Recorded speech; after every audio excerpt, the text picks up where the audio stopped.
Isabella hesitated at the foot of the staircase. Her heart was beating faster than she could explain. Daniel noticed her expression and offered a reassuring smile. "It's just upstairs," he said quietly. Lily grabbed Isabella's hand with excitement. "Come on. I want to show you Daddy's surprise room." Daniel laughed nervously. "Lily. I don't think she needs to see that." "Yes, she does." Before he could stop them, Lily skipped up the stairs. Isabella followed, while Daniel sighed and walked behind them. The second floor was even simpler than the first. 2 small bedrooms. A narrow hallway. Fresh paint in some places, older paint in others. It was obvious Daniel had been renovating little by little whenever he could afford it. Lily opened the first door. "This is my room." The walls were painted soft yellow. Stuffed animals sat neatly on a small bed. A bookshelf overflowed with library books instead of expensive toys. Isabella smiled. "It's beautiful. I decorated it with Daddy." Every paper star hanging from the ceiling had been cut by hand. Every drawing on the wall had been framed using cardboard Daniel had painted to look like wood. Nothing was expensive. Everything was made with love.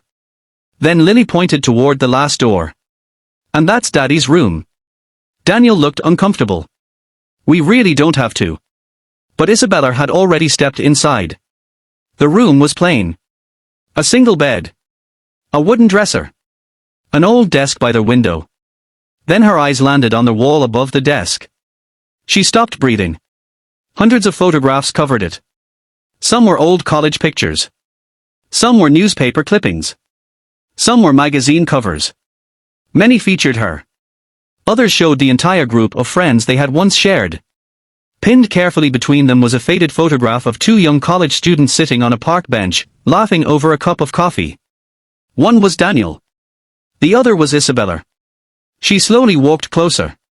In the corner of the photograph, written in faded blue ink, were the words, "Promise we'll always cheer for each other's dreams." Her hands began to shake. "You kept this." Daniel lowered his eyes. "I couldn't throw it away." She turned toward him. "For 20 years. He nodded. "I wasn't holding onto the past." "Then why?" "Because that promise reminded me not to become bitter." A tear slipped down Isabella's cheek. "When I saw your name on television," Daniel continued, "I smiled every single time. You weren't angry. I was proud. But we lost each other." "We did. And you never blamed me." Daniel thought for a long moment. "There were days I wondered what would have happened if we'd stayed in touch." He smiled gently. "But life gave us different roads." Lily looked between them, confused. "Were you best friends?" Daniel laughed softly. "I think we were." "No," Isabella whispered. "We were family." The room fell silent. Isabella looked around once more. Then she noticed a small wooden box tucked beneath the desk. "May I?" Daniel nodded. Inside were dozens of letters. None had stamps. None had addresses. She opened one carefully. "Dear Isabella. Today I saw your first television interview. You looked nervous, but I knew you'd succeed." Another letter. "Dear Isabella, I hope you're eating properly. You always skipped breakfast in college." Another. "Dear Isabella, Lily started school today. I wish you could have met her." Her tears came faster. "You wrote to me." Daniel smiled sadly. "I never mailed them." "Why not?" "I didn't want to interrupt your life." She opened another letter. "If we never meet again, I hope you're happy." "That's enough for me." Isabella could no longer hold back. She burst into tears. For years she had believed Daniel had forgotten her. Instead, he had quietly celebrated every success she achieved while expecting nothing in return. She stepped forward and hugged him tightly. Daniel froze for a second before gently returning the embrace. Neither of them spoke. Some moments were too meaningful for words. Lily smiled from the doorway. "I knew you'd cry." Both adults laughed through their tears. After a while they returned downstairs. The afternoon sunlight streamed through the kitchen window as they shared a simple lunch of vegetable soup and fresh bread. It wasn't a meal prepared by a famous chef. But Isabella couldn't remember enjoying food this much in years. As she prepared to leave, she reached into her handbag. Daniel immediately shook his head. If that's a check, please don't. It is. No. You haven't even seen it. I don't need to. You deserve help. Daniel smiled. We're not struggling as much as you think. She looked around the aging house. The roof needs replacing. I'll save for it. The walls need repairs. I'll get there. Lily deserves more. Daniel knelt beside his daughter. What do you deserve most? Lily hugged him. My daddy. Daniel looked back at Isabella. She already has everything that matters. Those words struck Isabella harder than any business lesson she'd ever learned. She slowly put the check back into her purse. Instead, she asked, would you let me help in another way? Daniel looked curious. My foundation is opening a community learning center. We need someone honest, patient, and good with people to manage it. I've never managed anything that big. You've managed the most important job in the world, raising a wonderful child. Lily clapped excitedly. Daddy, say yes. Daniel smiled. I'll think about it. That's all I'm asking. Before leaving, Isabella handed Lily a small gift. Inside the bag were art supplies and a handwritten note. Never stop dreaming. The world needs your imagination. Lily hugged her tightly. You'll come back. Isabella smiled through fresh tears. If you'll have me. We will. As the black SUV drove away, Isabella looked back through the window.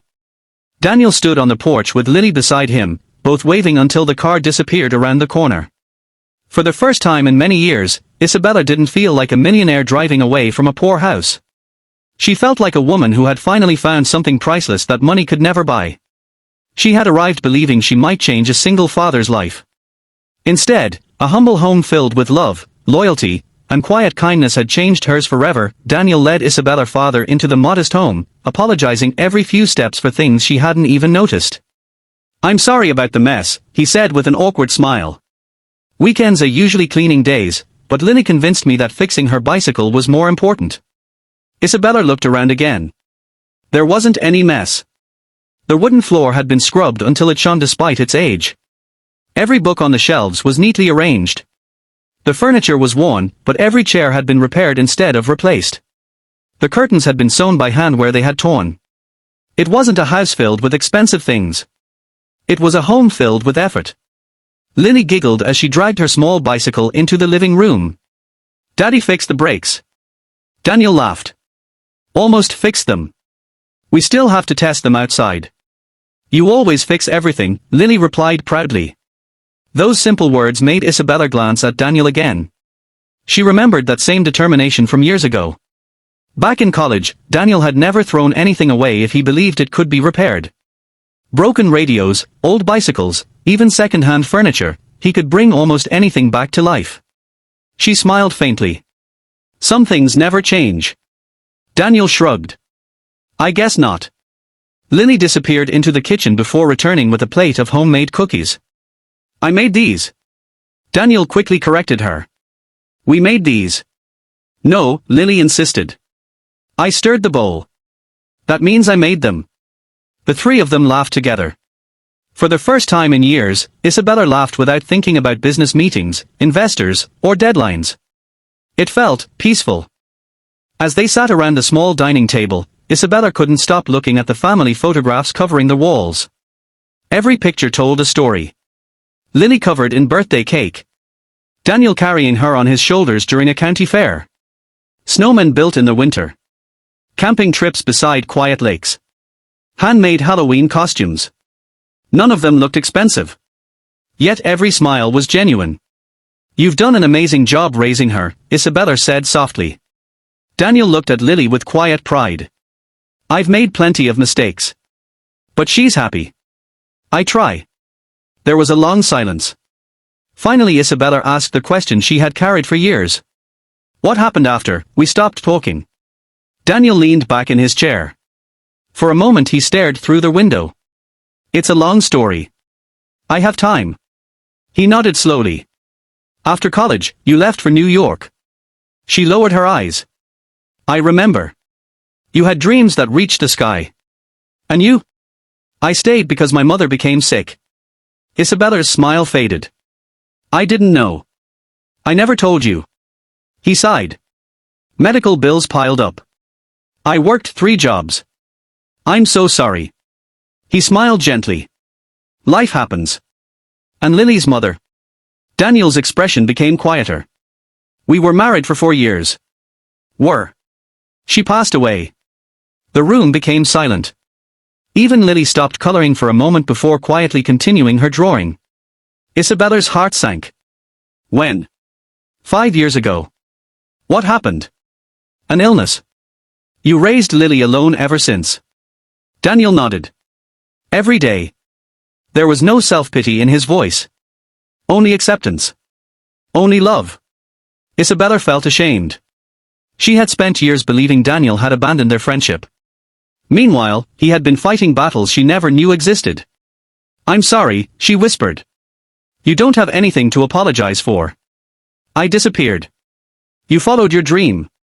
I should have called. I could have called too. Neither of them blamed the other anymore. Time had softened old wounds. Lily suddenly ran toward their hallway. Daddy. Show her. Daniel laughed nervously. Lily. Please. What? The stars. Isabella looked confused. Daniel scratched the back of his head. It's nothing. Lily grabbed Isabella's hand. It is not nothing. She pulled her toward a small hallway. The walls were covered with framed certificates. Not business awards. Not sports trophies. Simple community recognitions. Volunteer of the Year. Outstanding Parent Award. Neighborhood Hero. Food Bank Appreciation. Emergency Rescue Volunteer. Isabella stared at them. You never told anyone about these. Daniel shrugged. They are just local things. There are dozens. I help when I can. Lily folded her arms proudly. My daddy fixes people's cars when they don't have money. Daniel looked embarrassed. Lily. He never lets anyone walk home. Lily. He buys groceries for Grandma Rose. Lily. He even fixed Mr. Jenkins' roof for free. Daniel laughed helplessly. Okay. I think everyone gets the idea. But Isabella didn't laugh. She simply stared. All these years newspapers had praised her generosity. Yet this man had quietly changed lives without cameras, speeches, or applause. Her respect for him grew with every second. Back in the living room, Isabella noticed something else. Near the bookshelf stood a worn wooden box. Inside were carefully organized envelopes. She glanced at Daniel. What are these? He hesitated. Letters. From who? He smiled. Mostly from Lily. Lily nodded excitedly. I write Daddy letters every birthday. Even though we live together. Especially because we live together. Daniel opened one carefully. The paper was covered with uneven handwriting. Dear Daddy, thank you for making pancakes even when you burn them. Thank you for coming to every school play. Thank you for being both my mom and my dad. I love you forever. Isabella felt her throat tighten. Daniel carefully folded the letter and placed it back into the box as though it were priceless treasure. In my opinion, he said quietly, these are worth more than money. Isabella couldn't disagree. She looked around the little house once more. It still had peeling paint. It still needed repairs. The furniture was old. The roof probably leaked during heavy rain. But somehow it felt richer than the mansion she had left that morning. Because every room held something money could never buy, love, sacrifice, kindness, and memories built one ordinary day at a time. As Isabella sat there, she realized she hadn't come to help a struggling single father. Instead, she had walked into a home that reminded her what true wealth actually looked like. And she still had no idea that the most emotional discovery of all was waiting upstairs, hidden behind a small bedroom door.